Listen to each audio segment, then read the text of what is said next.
আফগানিস্তানে তো আপনারা জানেন কত নির্যাতন চালাইছে।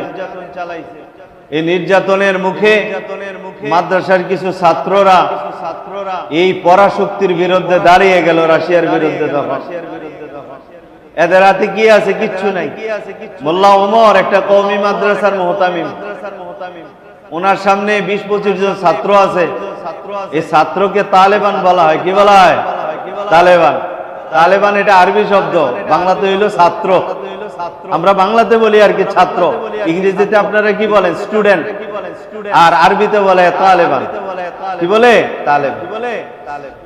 তা আমাদের এই ভালো ভালো জিনিসগুলোকে এই পশ্চিমারা গালি বানাইয়া মিডিয়াতে প্রচার করে এখন মুসলমানরাও এটা গালি মনে করে। এটার কি মনে করে?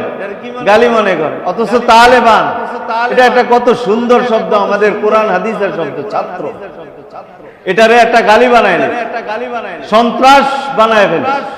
আল্লাহ তাআলা আমাদেরকে বুঝার তৌফিক দান করুন। মুসলমানরা কবে যে বুঝবে সেটা আজও বুঝে আসে না। আমাদের হাতে তেল আছে, খনি আছে, স্বর্ণ আছে, সব আছে, কেন আমরা আজকে পশ্চিমাদের উপরে নির্ভরশীল? আজ বিমান কিনলে আমেরিকা থেকে কিনতে হবে, চায়না থেকে কিনতে হবে, আমাকে ওই রাশিয়া থেকে কিনতে হবে, অথচ তেল আমাদের, খনিজ আমাদের, সব আমাদের। আমরা পারি, কেন পারি না? এদের গোলাম হয়ে আছি। আজ দেখেন, যখন ইরান সাহস করে এই পরাশক্তির বিরুদ্ধে দাঁড়ায় গেল, আমার আরব কান্ট্রিগুলি নিশ্চুপ হয়ে, আরব কান্ট্রি নিশ্চুপ হয়ে গেল। ইরান দ্বিতীয় বিশ্বযুদ্ধের পরে আমেরিকার বিরুদ্ধে কথা বলার সাহস বিশ্বের কোন রাষ্ট্র করে নাই। ইরান কি করলো? শুধু কথাই বলে নাই, চোখ রাঙ্গায় নাই, সাথে সাথে আমেরিকার সবগুলি ঘাঁটিতে মিসাইল মাইরা দেখাই দিছে, আমরা ইসরায়েল কখনো তোমাদের সামনে মাথা নজর করবো না। ইরানের তার কি দেখাইছে? কি দেখাইছে না? আমেরিকার ঘাঁটির উপরে মারলো, কাতারের কোন জায়গায় মারে নাই। অন্য কোন কাতারি মারা গেছে এমন কোন ইয়া নাই, বাহরাইনে মারে নাই, সৌদি আরবের কথা মারে নাই, শুধু আমেরিকার ঘাঁটিগুলোতে মিসাইল মারলো। এরপরে যে সমস্ত সৌদিয়ানরা কি করলো? এটাকে নিন্দা জানায়।